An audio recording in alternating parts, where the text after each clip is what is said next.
Yes, my name is Rick Edgeman, and I'm a professor of sustainability and enterprise performance at Aarhus University in Denmark. Before coming here, I was the department head for a statistical science department, and most of my career has been in business schools and engineering schools, so that my background is diverse. A lot of quality management historically, a lot of innovation, but what I focus on now is sustainable enterprise excellence, the idea of really making that organization sustainable, but yet also being relevant and responsible. In your opinion, which are the main challenges organizations face today in performance management? Well, I think the main challenges that they face relate to performance management, because performance management is, as you say, it is a method of management, but they have to have the right thing to manage first. So they need to have that organizational design just right, or at least they need to try. And that's why we focus for the theme of this conference on designing the high-performing organization, not just the high-performing organization, but its actual design. And that has so many factors to it. It has the human ecology of the enterprise, it has innovation aspects, it has sustainability aspects, it has your performance measures in terms of your reward and recognition, your incentive systems. It has so many elements to it. But I think the main thing is to make sure that your performance measurement and management system really provides at least two things to you. That it provides feedback, much like going to a doctor that gives you a health report, but almost as important, maybe more important, it needs to provide foresight so that it introduces to you how it is that you should change or what you should change to. Maybe it won't tell you how to change, but at least it will suggest this is the direction you need to go. And then the organization itself needs to provide that strategy and formulate that relative to their competitive context. So speaking of all these, maybe these elements or trends and future trends, which do you believe are the trends or the top trends in performance management for the year 2014? For the year 2014, well, that's interesting because I would give you a different answer for 2024. Oh. Yes. But for 2014, I think the main trends are that people are still trying to come out of the economic downturn. So people are still very focused on making sure that they perform well financially. But at the same time, there's increasing pressure that they must be responsible. If they're not responsible, then they face this exodus of customers who now say, I really like your product, but I don't like your behavior. So I think the trend, maybe it's not the trend, the current reality is that they still have to be very careful about financial performance because most companies are still trying to recover. But the future is a different issue, I think. The future is a situation where, of course, enterprises need to perform financially or they're not going to remain viable. But their performance has to be, I think, very evident, and it has to be out there in the areas of social responsibility, societal results, and impact. Okay, results and impact are not necessarily the same. And it has to be out there in terms of being ecologically responsible. So it's that being economically sound, being environmentally sound, being sound in the way that you approach your human ecology itself. So it's society, it's ecology, it is also financial or economic performance. But it's become a complicated thing. One of the keynote speakers that we had, Mark Finster, yesterday, really pointed out just how important it is on the ecological end of things and how it is that we are rapidly dematerializing the earth. So now what we see is we have, of course, material cost, but as materials themselves become more rare, then it's natural that the cost of those materials will accelerate. So we have to find ways to dematerialize. A strategy that he uses, if I were to buy something from you, and if I were him, I would take all of the wrapping off and hand it to you, and I'd just say, I don't want this wrapping.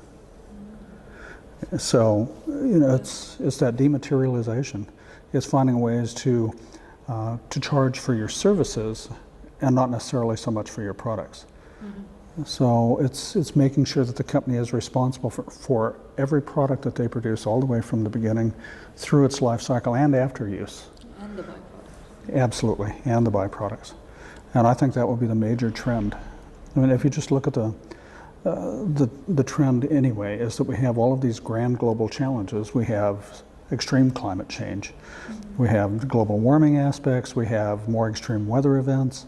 We have drought. We have desertification. We have, at the same time, an aging population, but a growing population, so that we'll have fewer people proportionally to be able to provide for a larger society.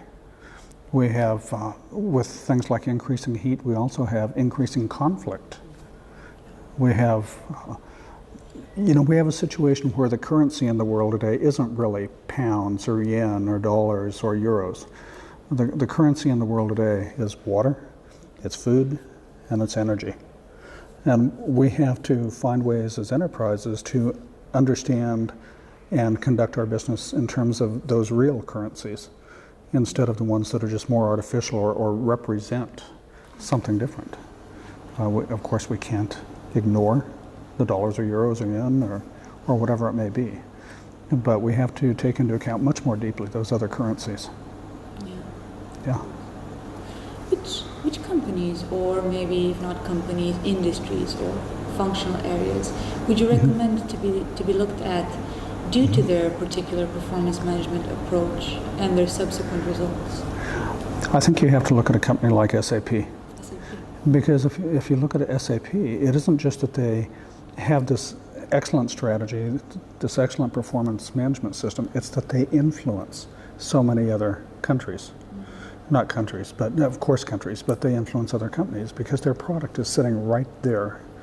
And they estimate, I believe, that they have influence over about 30% of the world's energy use, And so if they can find ways to help you as an enterprise manage your energy consumption and other elements, of course, then they're doing something that contributes not just to you as an enterprise, but contributes to the world more broadly. So SAP is a very impressive company, I think. If you look at companies like Microsoft, I mean, some of their strategies are they're taking things that were products previously and they're transforming those into services. So one of our main speakers was Joseph Williams. And while Joseph is currently dean of a business school in the US, that's recent. That's only for the past year. Prior to that time, he was a managing director at Microsoft, over more than 10,000 Microsoft employees. And his last assignment in Microsoft was managing director for software as a service. So they're truly changing the way that things are happening. And that has implications for performance measurement and management. We have to understand much better how it is that we measure service provision, service performance. We're very good with tangible physical things we can put our hands on. We're much less good about things that are ideas. Those are phenomenally more difficult to measure. Speaking of understanding, what would you believe are future trends or future directions for research in performance management? What would need attention? Sure. I think that a few of the key things, I say sustainability over and over because so much of my research is in the sustainability area, enterprise sustainability. Of course, I have interest in ecological sustainability and societal sustainability, but my interest, being a faculty member in a business school, is enterprise performance and enterprise sustainability. And it's understanding how that connects to all dimensions of enterprise performance. It's understanding that it also isn't about just optimization, because the strategy that I follow to optimize my performance in one area may render me vulnerable in other areas. So I think that I have to simultaneously consider at least three things. One would be sort of the excellence domain that we look at with the international quality prizes, such as the European Quality Award or America's Malcolm Baldrige Quality Award or the Danish Quality Prize, or there are so many. But usually they focus on excellence in many performance domains. Okay, the human ecology of the organization, the operations, the supply chain, the innovation performance, the financial performance, so many things. But there's more than excellence to the way that an organization performs and needs to protect themselves. They need to make sure that they can be resilient, that when they face some extreme challenge, they can find a way to bounce back from that challenge and recover their health.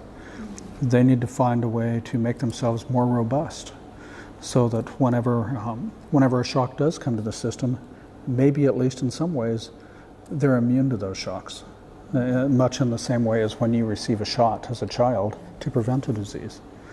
But the thing is that resilience and robustness and excellence are probably consistent for the most part, but they're not identical. So that set of strategies and policies and partnerships and practices that optimize one of those three won't optimize those other two.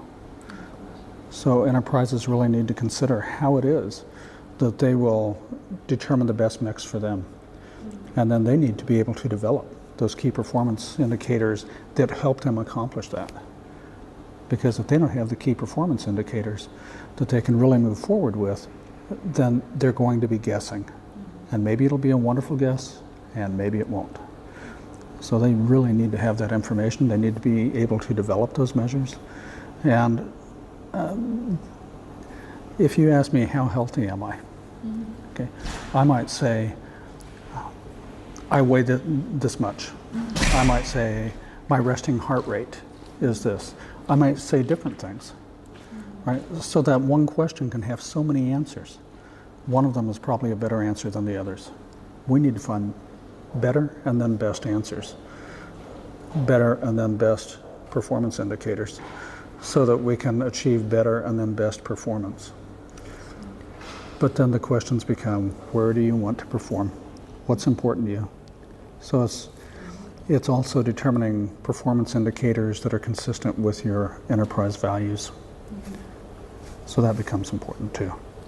If you were to maybe sum up these, what you've just said, these indications or these pieces of advice, what 3 pieces of advice would you give to an organization about managing its performance?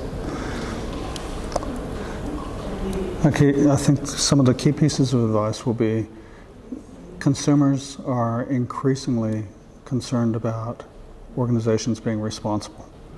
So being socially responsible, being environmentally responsible. So they must manage their operations, they must manage their policy, they must be transparent in ways that allow consumers to determine for themselves, to apply their own performance indicators of sorts, to say, is this company responsible or isn't it? And to make decisions on those bases. Because if they don't make that available to customers, I think increasingly customers will assume that they're hiding something. And then they'll find a company that isn't hiding something instead. So transparency. Transparency. Absolutely. And I think it's important to have solid indicators of transparency. It's important to not move forward in a way where governance, organizational governance, is a rubber stamp that just says, yes, we approve. That instead the governing bodies should be doing what their real job is, which is to make sure that the company is performing in a responsible way. Companies need to make sure that they're relevant. You can do the wrong things incredibly well. And by wrong things, I don't necessarily mean bad things, just things that nobody cares about. Right? So you can do something really well that nobody cares about. I can really use chalk on a chalkboard quite well. So there are lots of irrelevant things. We need to make sure that we do the relevant things. Things that make a difference, a real difference. And we need to make sure that we're not just measuring results. Results are easier to measure than the second thing, and the second thing is actually more important. Impact. What is the real impact? What is the difference that it makes? It's important to measure performance, to measure results. It's even more important, I think, to make sure that you connect that to impact, because that's what you want out of those indicators, that they do provide feedback, that they provide foresight, and that they tell you whether or not as an enterprise you're doing something important, you're making a difference. In the same way that, well, you're young, but someday maybe you'll have children, and maybe your children will have children, and you'll have grandchildren. And someday what'll be important to you is the legacy that you leave as a person. that you will be focused on how your grandchildren remember you. You'll be focused on, did you make a positive difference in this world? Well, enterprises have turnover in leadership. And so often they don't get to the point where they think about that legacy. They need to start thinking about their legacies because they're leaving some every day. They need to make sure they move in the right direction. So I think relevance, responsibility, and in general sustainability, because most organizations want to continue to exist. They want to prosper. Everybody wants to prosper. Okay? Everybody wants to be regarded in positive ways. You know, at the end of your life, you're not going to say, I wish I would have worked more. You're going to say, I wish I would have spent more time with my children. I wish I would have donated more of my time to this important cause. Those are the things that you're going to think about. And I think enterprises need to start thinking in much the same way. They need to say, can we make a positive difference? And can we do it in ways that are responsible? It's wonderful if you can provide energy to people in areas that have been energy starved, but not if you do that in a way that creates significant pollution problems. So I don't need to go into some of the deepest, darkest parts of the world and then just give them a lot of coal. So I might solve part of their problem, I might provide energy, but I'll create a new problem in doing that. And that's part of the significance of all these grand global challenges. They're complicated. You solve one thing and you create a new problem, or you ignore another problem because the complexity is so great and the relationships are so complicated that I think we need to have more performance indicators that really carefully examine those complex interactions among factors and that help you really move in the right directions. So I know that's exactly what the KPI Institute wants to do. Related to personal performance measurement. Yes. Because you did mention earlier monitoring your heart rate, monitoring your sleep pattern. What's your opinion about this emerging trend of using measurement in your personal life, performance measurement? Well, it's interesting. I monitor my weight. I don't manage it very well. So there is a difference. But we need to have those indicators that really do help us manage our performance, whether it's personal or enterprise level. So I don't really monitor my heart rate, by the way, but I do monitor other things. So I'll give you an example that isn't me. I have a friend named Sean Conlon, and about 15 years ago, Sean was the president of Excellence Ireland, and before that, he had been the president of the European Organization for Quality.